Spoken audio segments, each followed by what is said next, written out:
Et j'appelle maintenant au pupitre Georges-Louis Boucher.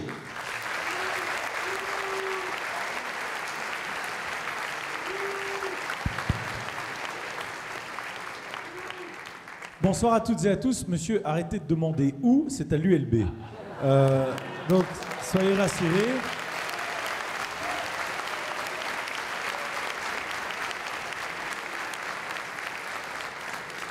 Et je voulais en profiter pour vous remercier chaleureusement pour votre présence malgré les événements à l'entrée, puisque je conçois totalement qu'on soit en opposition avec les idées que des intervenants ici peuvent porter ou que je puisse porter. Mais par contre, je n'accepterai jamais qu'on utilise de la violence et de l'intimidation. Il y a quand même un paradoxe majeur à dire qu'on veut refuser la parole à certains au nom du pluralisme.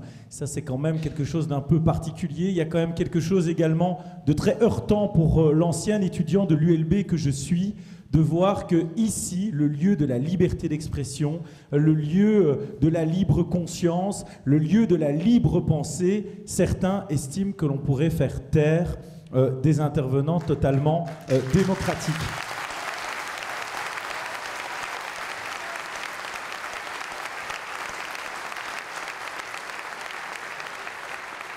Et donc je voulais vous remercier en particulier parce que par votre présence, c'est aussi un geste politique qui montre une chose, c'est que la liberté d'expression triomphe toujours, puisque vous ne vous êtes pas laissé intimider. Et grâce à vous, on pourra tenir cette conférence dans les meilleures conditions. Et je tenais également à faire savoir que, quelles que soient les oppositions, je suis toujours disposé pour débattre avec quiconque. Mais le débat, ça se fait calmement, assis à une table, et pas en jetant des projectiles à l'extérieur sur des gens qui n'ont rien demandé. Ceci étant dit...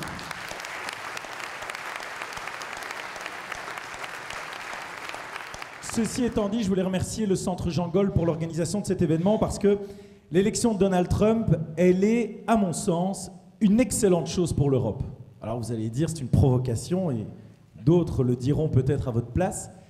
C'est une excellente chose parce que je pense que Donald Trump va simplement révéler avec plus de clarté et peut-être plus de rapidité ce que l'Europe aurait dû comprendre il y a déjà bien longtemps. Ce que l'Europe a peut-être parfois compris mais n'a pas voulu estimer, c'est la grande nécessité que nous avons d'augmenter notre autonomie. L'autonomie sur le plan militaire, sur le plan agricole et énergétique, également sur le plan industriel. Cet enjeu d'autonomie, pourquoi Donald Trump l'a fait ressortir de façon beaucoup plus élevée? Parce qu'effectivement, de par son comportement, de par ses déclarations, il va refléter avec parfois de la brutalité. Donc ne croyez pas un seul instant que je puisse être un quelconque électeur potentiel ou admirateur. Mais ça a au moins le mérite, son élection, de dire aux Européens, oui, on peut avoir des alliés, et je suis profondément atlantiste, mais considérer que l'on peut être totalement dépendant de ses alliés, ça n'a pas beaucoup de sens. Et donc les Américains, c'est un petit peu comme nos frères. Et si vous avez l'occasion d'avoir des frères et des sœurs, vous savez que votre frère ou votre sœur, ils peuvent vous aider assez souvent.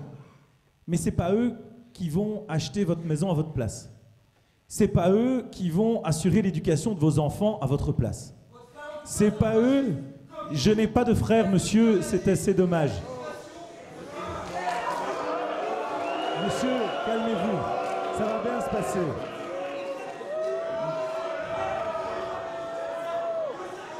Monsieur, calmez-vous, monsieur. Oui, mais vous devriez... Monsieur, si vous prenez... Monsieur, si vous prônez la paix, je vous conseille déjà de la représenter en étant un peu plus calme. Parce que votre État...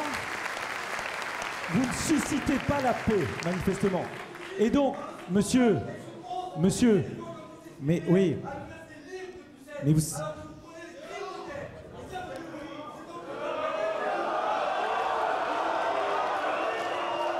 Alors, attendez, on va faire... Attendez. Non, on va faire... Monsieur, je sais que vous n'avez pas de respect pour moi, etc. Mais par contre, je vous demande, oui, ok, je vous demande juste, mais si vous m'écoutez, je vais vous donner la parole. Monsieur, calmez-vous. Je vais vous donner le micro. Alors, je vais répéter ce que vous dites. Vous dites que je légitime des crimes de guerre. C'est de la bêtise, c'est de la bêtise et du mensonge, monsieur. Parce que, non, mais monsieur, déjà, je vais vous dire une chose. Je ne sais pas si vous êtes étudiant en droit ou pas, mais l'apologie de crimes de guerre n'existe pas dans le droit pénal belge. Donc si vous êtes étudiant en droit, je vous conseillerais quand même de faire attention. C'est la première chose. La deuxième chose, mais je ne l'ai jamais dit. Je ne l'ai jamais dit. Monsieur, non, je ne l'ai jamais dit. Mais moi... Oui. Et j'ai d'ailleurs... Si, non mais... Monsieur, vous faites les réponses et les questions en même temps. Donc si je peux vous répondre... Non mais... Oui, si je peux vous répondre... Oui, mais vos arguments, on les a entendus longuement. Mais manifestement... Mais monsieur, c'est pas vous qui décidez de ça. Parce que c'est ça le principe d'être démocrate. Et alors, il y a plusieurs... Monsieur, donc je vais... Mais monsieur, les gens n'ont pas besoin de vous pour se faire une opinion. Et monsieur, je tente... Oui, je suis élu, monsieur, contrairement à vous. Oui, j'ai des milliers de personnes qui m'ont fait confiance. Et si vous avez envie, vous pouvez vous présenter aux élections et vous aurez une légitimité aussi pour débattre. La seule chose, monsieur, c'est que j'essaye, depuis 3 minutes, j'essaye d'avoir un dialogue avec vous. Mais le problème, c'est que vous n'écoutez rien. Monsieur, mais je vais je vais vous donner le micro. Mais on va faire un accord. Calmez-vous. Vous aurez 2-3 minutes de temps de parole. Vous amenez vos arguments et je vous réponds derrière. Ça va? Ok? Je salue cet acte. Je tiens à dire que le dispositif est quand même largement contre moi. J'ai la bouche sèche, je n'ai plus de voix. Je tiens à dire...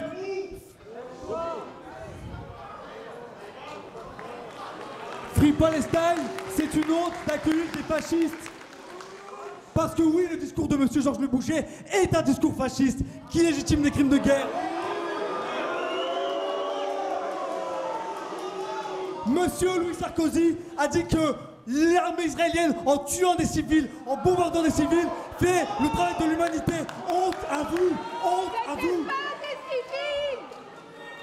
Sachez que ce regard stoïque qu'ils ont, c'est le même regard stoïque qu'ils ont face à des milliers de morts, face à la destruction d'écoles, d'hôpitaux, à Gaza.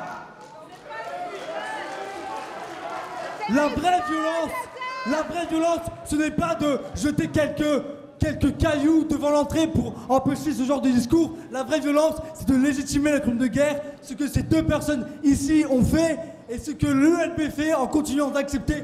J'ai la...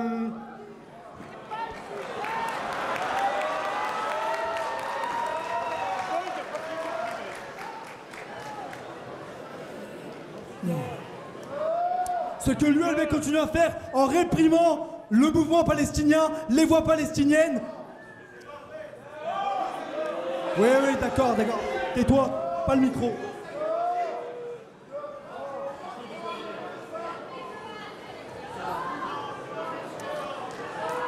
Bref, je vous conseille tous de partir de cet auditoire. Il n'y a rien à entendre, il n'y a rien d'intéressant. Trump est un fasciste, GLB l'admire évidemment.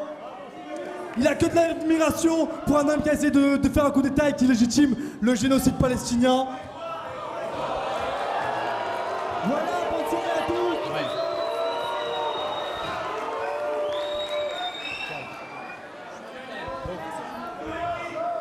Et juste, si vous me permettez de vous répondre, pour qu'il n'y ait pas de malentendu, monsieur peut rester s'il assiste calmement. Hein. Chut. Juste, mais donc, c'est ce que j'allais faire. Attendez, vous pouvez le sortir calme. Donc attendez, on va faire deux choses. Je vais juste vous répondre en 30 secondes et puis je vais céder la parole aux autres intervenants qui ne sont pas venus assister à un show mais qui aimeraient bien évoquer. Non mais donc, vous avez des arguments assez semblables à monsieur, je les connais. Moi je vais juste vous préciser une chose. Je vais juste vous préciser une chose. Parce que j'aimerais quand même que le cinéma cesse. Il n'y a personne dans cette salle, et je n'autorise personne à considérer qu'il aurait une légitimité morale supérieure à un autre. Et donc personne ici, et je vais terminer, j'ai laissé la parole, personne ici ne peut se réjouir de la mort de civils, et je l'ai répété à de multiples reprises. Mais la différence,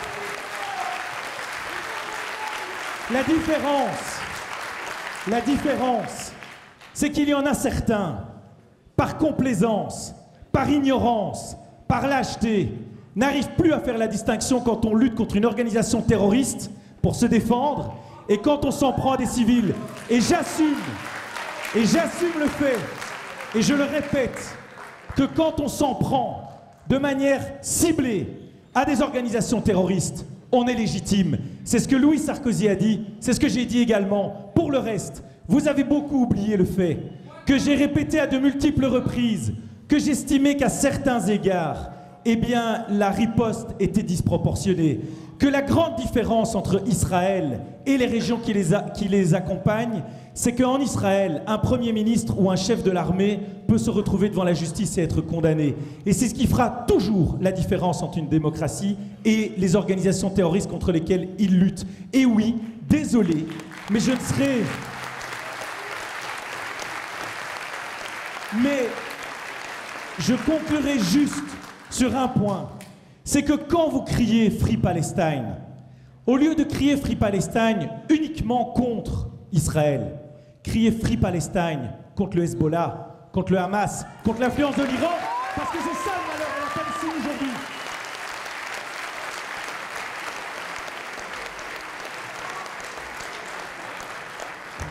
Alors, comme j'ai déjà utilisé tout mon temps de parole, et pour respecter les autres intervenants, je vous dirais juste que l'enjeu de l'autonomie stratégique de l'Union européenne est fondamental. Pour le reste, je vais laisser les autres intervenants développer et j'aurai l'occasion de développer mon propos dans le cadre des échanges du débat. Je vous remercie.